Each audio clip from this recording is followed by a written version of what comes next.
नमस्कार।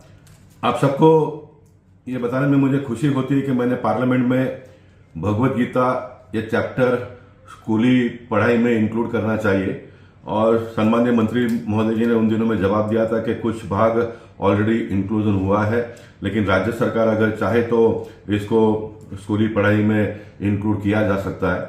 और मेरी इस मांग को पार्लियामेंट ने एनसीईआरटी के पास भेजा था और एनसीईआरटी ने नवंबर 23 में एक 7 मेंबर्स कमेटी बनाकर उनके पास से इस बात का रिपोर्ट मांगा। मुझे बड़ी खुशी होती है कि एनसीईआरटी ने ये 7 मेंबर्स से कमेटी ने इस बात को मान लिया है और स्कूली टेक्स्ट बुक में इसको इंक्लूड रामायण और महाभारत को इंक्लूड करने का निर्णय लिया है, जो अब पार्लियामेंट में अंतिम निर्णय मोदी जी के नेतृत्व में निश्चित लिया जाएगा, ऐसा मेरा विश्वास है।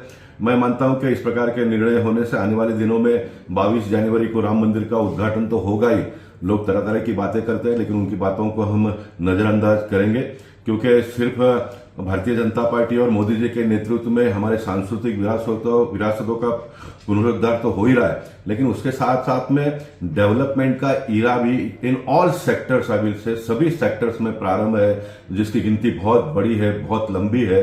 लेकिन उसके साथ साथ में सांस्कृतिक विरासतों को भी जीवित करना, उसको बढ़ावा देना, यह भी बहुत आवश्यक था, जिसको मोदी जी ने किया है। मैं मानता हूं कि आने वाले दिनों में स्कूली बच्चों को रामायण और महाभारत का पाठ पढ़ाना, ये फिर एक बार हम राम राज्य की ओर आगे बढ़ रहे हैं। मैं देश के प्रधानमंत्री सम्माननीय नरेंद्र मोदी जी का अभिनंदन करूंगा, भारत सरकार का अभिनंदन करूंगा। फिर एक बार दुनिया के नक्शे में भारत देश कितनी ऊंचाई छू रहा है, ये हम सबके लिए बहुत ही गर्व की बात है, ऐसा मैं मानता हूं।